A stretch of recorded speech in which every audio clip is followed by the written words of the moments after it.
पंडित रिश्ते जोड़ने का काम करता है और मैं तोड़ने का। 2-4 शब्दों में मैं नहीं समझता, पूरा डिटेल में तो समझाओ। सुनो, इनमें फाइट करवाने के लिए मुझे फ्लाइट से यहाँ बुलाया। यहाँ पहुँचते ही आधे घंटे में इनका ब्रेकअप करवा दिया। हाँ ठीक है, इतना बोलने के लिए अमिताभ की तरह झुक क्यों रहा है? हाँ? मैं तुझे एक्स्ट्रा पेमेंट दूंगा, बस एक ही काम है, माया के साथ मेरी सेटिंग करा दे। Only cutting. ठीक है, शेविंग के लिए किसी और को ढूंढ लूंगा। हेलो, सिर्फ प्यार करना ही काफी नहीं होता है। अगर ऐसी पर्सनालिटी चाहिए तो मेरे पास आओ। अबे हीरो के डायलॉग मारने से कोई हीरो नहीं बन जाता। चल निकल। वो लड़की शहर छोड़कर जा चुकी होगी, हमें भी चलना चाहिए भांजे। हमें जाकर उसे ढूंढना चाहिए ना। हमने उसे airport, railway, bus stand, taxi stand सब जगह ढूंढा।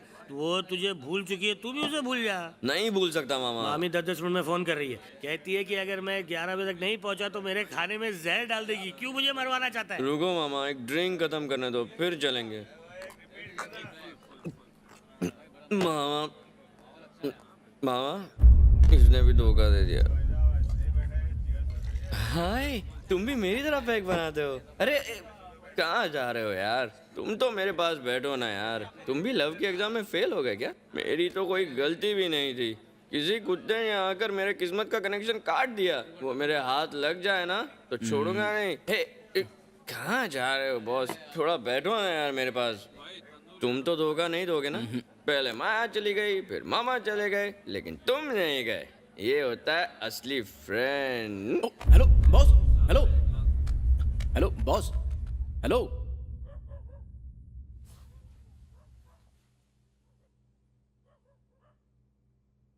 तुम इसके दोस्त हो? मैं तो यहाँ बिजनेस ट्रिप पे आया हूँ। ये मुझे एक बार में मिले।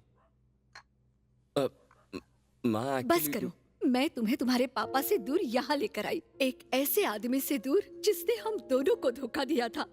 लेकिन तुमने भी मुझे निराश माँ, किया। मेरी बात तो सुन। चुप रहो तुम। मैंने दिन रात मेहनत करके अकेले तुम्हें पाला, उसका तुम ये सिला दे रहे हो। मुझे लगा था मैं तुम्हें अच्छे संस्कार दे रही हूँ। क्या ये है तुम्हारे संस्कार? आज मैं फिर से हार गई बेटा।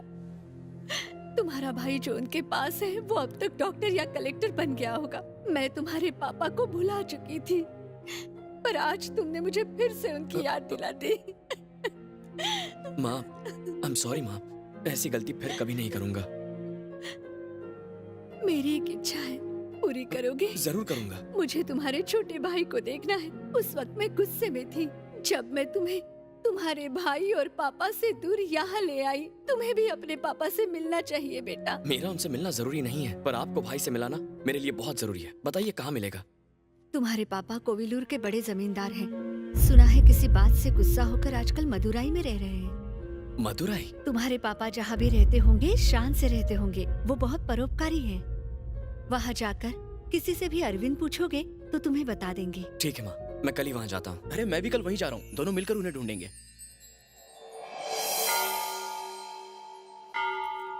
पापा से पहली बार मिलने वाला हूँ। उनके लिए क्या लेकर जाऊँ? अरे वो बाद में सोचेंगे। क्या पता वो हॉस्पिटल में हो तो फिर उनके लिए फल और फूल लेके जाना होगा ना। पहले उन्हें ढूंढ लेते हैं, फिर डिसाइड करेंगे क्या देना है।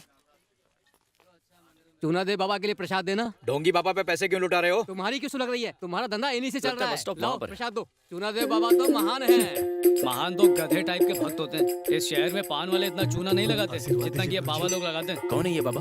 होगा कोई फ्रॉड। लोग इन्हें चूना देव बाबा बोलते हैं और कहते हैं कि ये जो कहते हैं वो सच हो जाता है। बहुत हो गया। लो देखा, बाबा के खिलाफ ये लोग कुछ भी सुन नहीं सकते। मौसम विभाग वाले सैटेलाइट लगा के भी गलत जानकारी देते हैं, तो इस ढोंगी की बातें सही कैसे हो सकती हैं? अगर वाकई में उनके पास इतनी सिद्धियां हैं, तो उस डफर को नौकरी दिला के दिखाएं जो 10th स्टैंडर्ड में 10 बार कौन? और ये 11th वाला? स्टैंडर्ड में 11 बार फेल हुआ है। कौन है वो बदकिस्मत? वो मैं हूँ। तो क्या ये? क्या? सर, सिद्ध पुरुष बुला रहे हैं। सिद्ध पुरुष? अरे गलत बोल रहे हो, पुरुष थोड़ी है, महापुरुष है। देखो कैसे भांडा फोड़ता हूँ।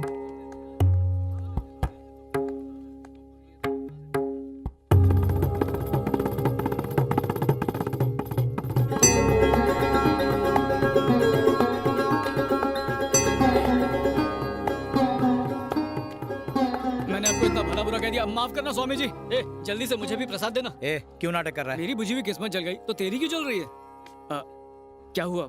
हैरान हो कि बाबा के बारे में मेरे विचार बदल कैसे गए। बाबा ने चमत्कार जो किया।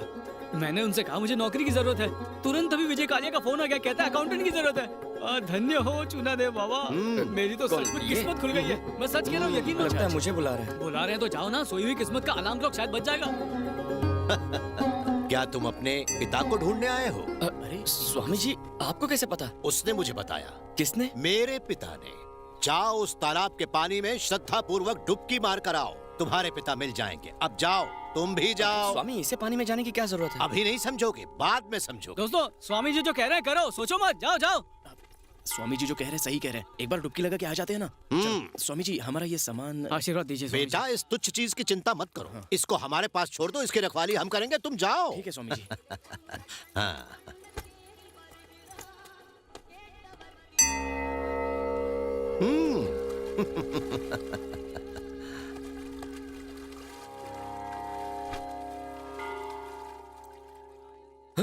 ए, स्वामी जी कहाँ गए?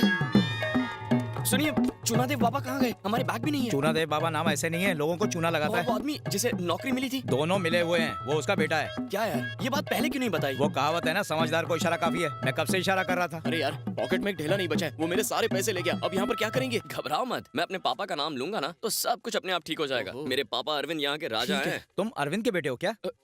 हाँ, आप उन्हें जानते हैं क्या? तुम्हारा सामान जो लेके भाग गया वही तो अरविंद है। लेकिन माँ ने कहा वो करोड़पति जमींदार हैं। करोड़पति जमींदार नहीं है, जमीन पे सोने वाला रोडपति है। तुम्हारे पैसों से बियर बार में ऐश कर रहा होगा। पिछले 2 दिनों से लग रहा था कि कुछ अच्छा होने वाला है, लेकिन मुझे मेरा बेटा मिल जाएगा यह सोचा भी नहीं था। अफसोस यह है कि तुम्हारी माँ अपने दूसरे बेटे से तो मिलना चाहती थी, लेकिन अपने पति से नहीं मिलना चाहती। मेरी माँ तो क्या, कोई भी औरत धोखेबाज पति से नफरत ही करेगी ना। क्या धोखा दिया मैंने? क्यों? शादी से पहले आपका एक लड़की के साथ चक्कर था, ये बात माँ से छुपाकर आपने उनसे शादी कर ली। किसने किसे धोखा दिया ये बात सिर्फ मैं जानता हूँ। बिना किसी गलती के मैंने जिंदगी में सब कुछ खो दिया। कसम खा के कहता हूँ, मैंने तुम्हारी माँ के साथ बेवफाई नहीं की। मैं उससे बहुत प्यार करता हूँ। मैं बचपन में ही अनाथ हो गया था। मेरे पिताजी के दोस्त ने ही मुझे अपने बेटे की तरफ पाला।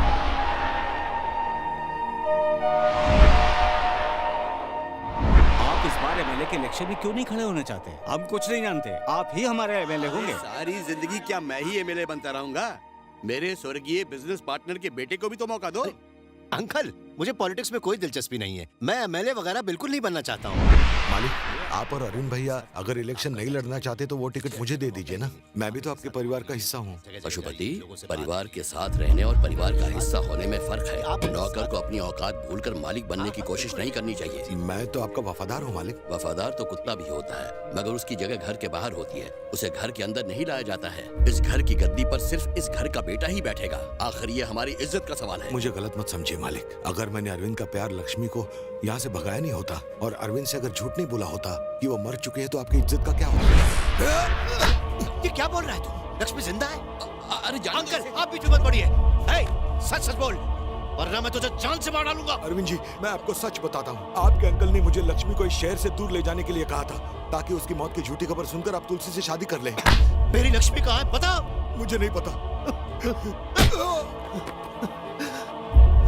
अंकल, क्या उसने जो कहा सच है? हाँ, ये सच है। मैंने बस अपने खानदान की इज्जत की। भाड़ में गई आपके खानदान की इज्जत। उस वक्त लक्ष्मी के पेट में मेरा बच्चा पल रहा था। इससे तो अच्छा होता आप मुझे अनाथ ही रहने देते। ये सच जाने बगैर मैंने तुलसी के साथ घर बसाया और अब उससे 2 बच्चे भी हैं।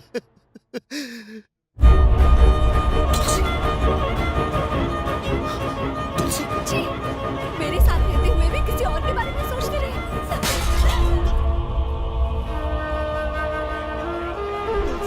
बड़े बेटे को स्कूल से लेकर गांव छोड़कर चली गई। छोटा बेटा उस वक्त स्कूल में नहीं था, इसलिए वो उसे घर पर ही छोड़कर चली गई। सजा काट के रिहा होने के बाद मैंने हर जगह तुम्हारी माँ की तलाश की, पर वो कहीं नहीं मिली। लक्ष्मी को भी ढूंढा।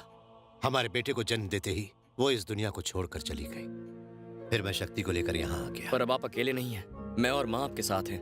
मेरे साथ अपने घर चलिए। ये नहीं हो सकता। जिस तरह तुमसे मिला उसी तरह मैं लक्ष्मी के बेटे से भी मिलना चाहता हूँ। अगर वो भी मिल जाए मुझे तो मेरे दिल को सुकून मिलेगा।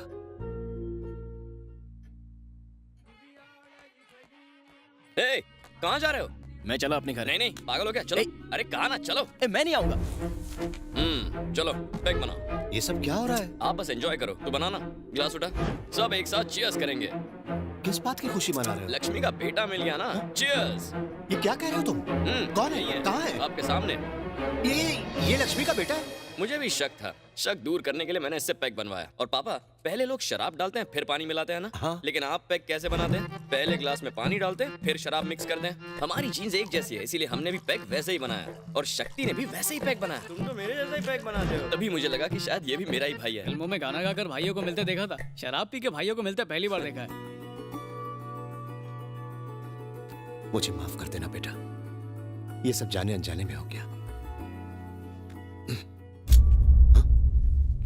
ये क्या बेटा? ये चाकू किस लिए रखा है? आपको मारने के लिए। संजय की माँ की बातों से मैं समझ गया था कि आप ही मेरे पिता हैं। माँ को धोखा देने वाले आदमी को मारने के इरादे से ही मैं यहाँ आया था, लेकिन यहाँ आने के बाद पता चला कि सच्चाई क्या है। मुझे मारने आए थे?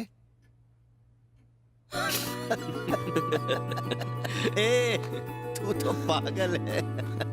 मुझे भूल गए। पापा, अंकल की प्रॉपर्टी का एक बड़ा हिस्सा तो आपके पापा का था ना? हाँ। जेल जाने के बाद उस जायदाद का क्या हुआ? सब अंकल की बेटियों के नाम कर दिया। अंकल की बेटियां हैं? 3 बेटियां हैं। अंकल को बेटी की चाहत थी, इसलिए मन्नत मांगी थी कि बेटी होगी तो मेरा मुंडन कराएंगे। फिर क्या था, मन्नत पे मन्नत पूरी होती गई और बेटियों की हैट्रिक लग गई और मेरा मुंडन होता रहा। इस बात की खुन्नस निकालने के लिए मैं उनको चिढ़ाया करता था और खूब टांग खींचा करता था। इसी वजह से वो मुझसे नफरत करने लगी। फिर मैंने एक फिल्म देखी, सिस्टर इंडिया। उसमें भाई बहन के प्यार को दिखाया गया था। फिल्म में उस प्रेम को देखकर मुझे बहुत पछतावा हुआ। उस दिन से मैंने उन्हें बड़े ही नाजों से पाल पोस कर बड़ा किया। उनके मुझसे दूर हो जाने के डर से उनकी शादी 3 ऐसे गरीब लड़कों से करवाई जो घर जमाई बनने को तैयार थे। मेरी बहनों को ये बात जरा नहीं भाई। उसके ऊपर जब अंकल की मौत का जिम्मेदार भी मुझे ठहराया गया तो उन तीनों ने घर छोड़ने का फैसला ले लिया। उन्हें ऐसा करने से रोकने के लिए मैंने पूरी जायदाद उनके नाम कर दी और इसे लेकर यहाँ आ गया। लेकिन अब तुम तीनों जो मुझे मिल गए हो तो मुझे लगता है कि आवेश में लिया गया वो फैसला बिल्कुल गलत था। मेरी गलती की सजा मेरे बच्चे क्यों भुगते? तुम लोगों ने आखिर क्या गलती की? इसीलिए मैंने अब एक फैसला लिया है। समझ गया पापा। आप उन तीनों आंटीज को घर से एग्जिट करवाएंगे और उन्हें सीना तान के बताएंगे कि आपको अपने तीनों अनमोल रतन बेटे मिल चुके हैं और उस घर पे हक नहीं हमारा नहीं है। नहीं, मैं चाहता हूँ कि हम चारों उन सबके साथ वन बिग हैप्पी फैमिली की तरह ये रहें। कैसे हो सकता है? हो सकता है बेटा, तुम्हारी तीनों आंटियों को 3 बेटियां हैं। अब यानी कुल मिलाकर 9 बेटियां। अंकल लोग को और कोई काम नहीं था क्या? टोटल 3 बेटियां हैं, समझे ना? उन तीनों लड़कियों से अगर तुम तीनों शादी कर लो तो मेरा हमेशा का सपना पूरा हो अरे जाएगा। आप पापा हैं या मैरिज ब्यूरो के एजेंट? बेटा, अरे आखिर इस सब में हर्जी क्या है? वही तो। जब बना बनाया रिश्ता मिल रहा है तो तुझे क्या टेंशन है? मैं एक लड़की से प्यार करता हूँ, किसी और से शादी कैसे करूँ? मैंने तो किया ना। मेरी कहानी अलग है। दोनों में कोई फर्क नहीं है। अरविंद के बेटे उन्हीं के नक्शे कदम पर चलेंगे ना। हम तीनों भाई उन तीनों लड़कियों से प्यार करेंगे और फिर शादी कर लेंगे, ठीक है ना? तुम दोनों तो हैंडसम लगते हो, तुम दोनों की गोटी तो फिट हो जाएगी, लेकिन मुझ तीसरे गोटिए का क्या? अरे यही सब सोचकर तो मैंने एक प्लान बनाया है। बात सुनो, कल इस शहर के सबसे बड़े मंदिर में पहली आरती देकर तुम्हारी आंटियां उत्सव शुरू करेंगी। हर साल ये तीनों अपनी बेटियों के साथ उस मंदिर में जाती हैं। तुम लोग वहाँ जाओ, उन लड़कियों को किडनैप करना और फिर उनसे शादी कर लेना। माँ सही कहती है, आप बुरे इंसान हो। ऐसा करना तो पाप होगा। मैं ये नहीं कर सकता। अरे तू इडियट है। बिछड़े हुए लोगों को मिलाना कोई पाप नहीं होता। तुम तीनों वहाँ जाओगे और उन तीनों से शादी करोगे, वादा करो। हाँ ओके। Double okay. चलो